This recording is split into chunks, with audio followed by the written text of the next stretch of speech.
So it is no surprise that in Western culture and by extension the English language, even time is divided into three separate but large periods of time. So, in fact, the simple present tense actually overlaps or shares time with the simple past and the simple future. This means that what happens in the present may have started in the past and may continue into the future. Now, in English, the simple past and the simple future are simple. If something happened in the past and is finished now or is not true now, we use the simple past. If something will be true in the future, but it is not true yet or is not happening yet, we use the simple future. It's the simple present where we put all of the messy things that happen now or are true now but might have started in the past and may continue into the future. So, how can we understand the simple tense?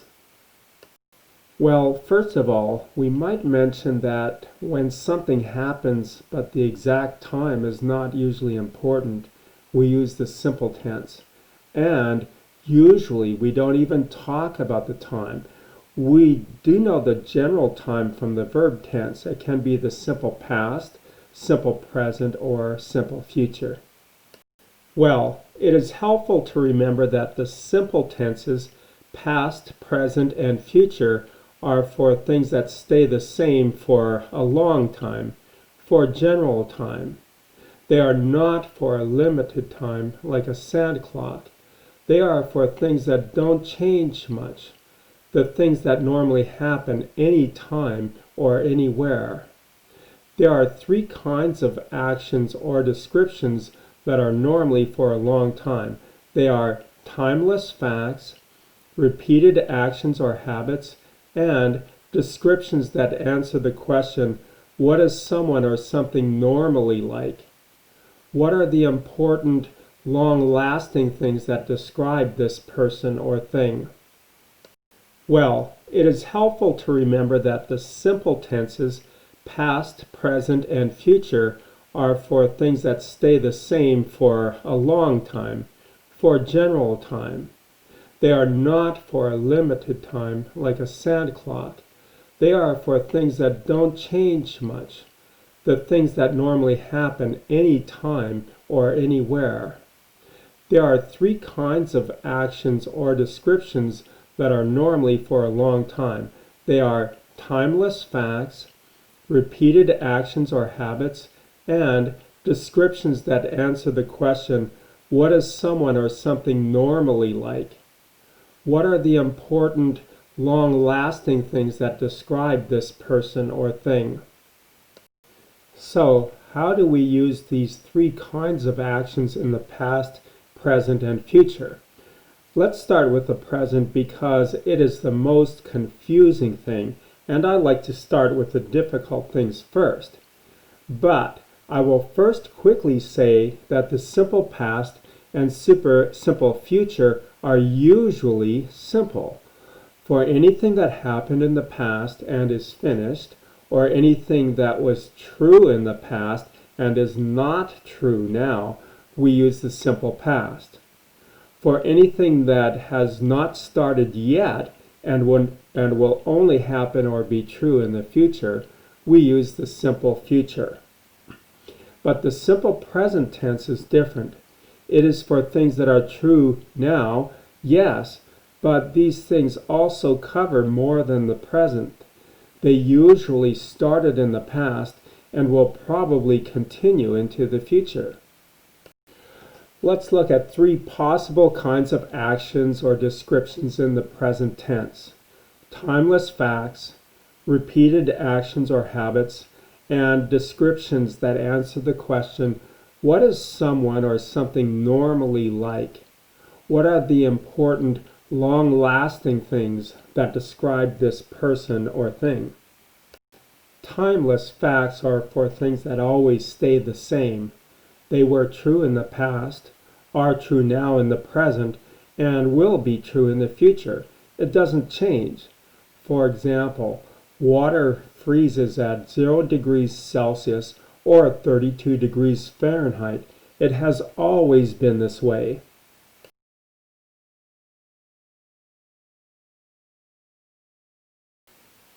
Now, we can also use the simple present to describe someone or something. When we do this, we describe the things that are normally true about this person, the things that don't change much. They are part of who that person is, their personality and their appearance. For example, these boys always have a lot of energy, so their mother and father are usually tired. Also use the simple tense for things that happen again and again, or that we do again and again. Our habits. We use it to describe normal life for a person or people, or normal life and actions in our world.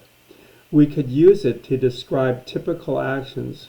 For example, this young man drinks coffee every morning.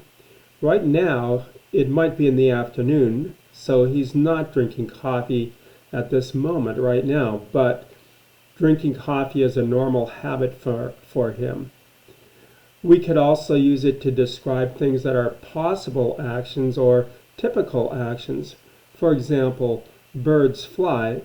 This describes what birds do. For repeated actions, things that happen again and again, we sometimes talk about how often it happens. For example, this woman smokes. We can talk about how often she smokes using adverbs of frequency, like seldom, sometimes, or usually. Or how often, 1 cigarette a day, or a pack a day, or 3 packs a day. Sometimes we use words that talk about how often she smokes. These are called adverbs of frequency. She usually smokes 1 pack a day. She sometimes smokes 1 pack a day, or she seldom smokes 1 pack a day. But we do know that smoking is a normal part of her life, past, present, and future.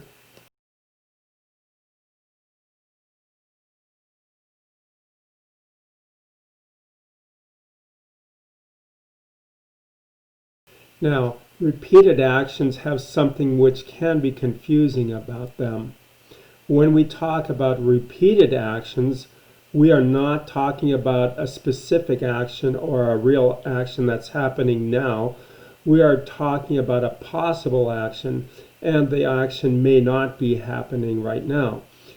It is for actions that can happen anytime or anywhere. It doesn't happen at a specific time. It is time in general. The simple past is quite simple. It's for everything that happened before now, up until now.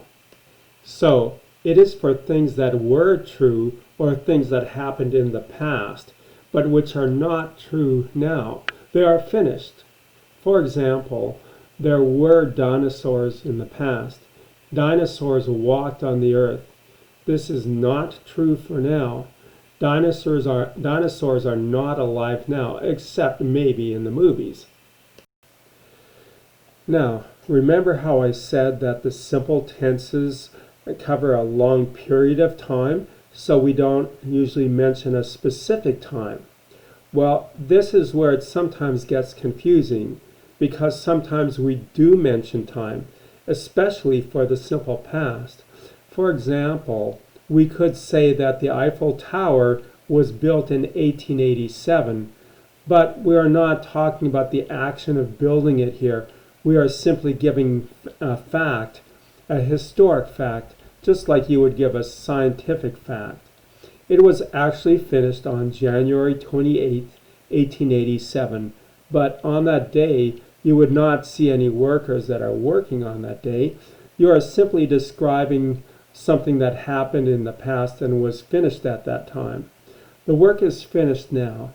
It is not happening now. The simple past is used for historic facts, but we could also use it for facts that are true about us. Now, I'm not saying that we are old like historic, but we could say, for example, I graduated from high school in 2015. So, the action happened in the past, but the fact will always be true. When you graduate, no one can take away your graduation certificate. It will always be true as a fact that you finished high school. We could also talk about the facts of the future in this way. We could say, I will graduate next year. So this is not happening now. We are still studying now, but it will be a fact about the future. The same is true for the future. The simple future is for things that are not true or don't happen now, but will be true or happen in the future. For example, in the future, we might travel to Saturn and maybe we will take a vacation there.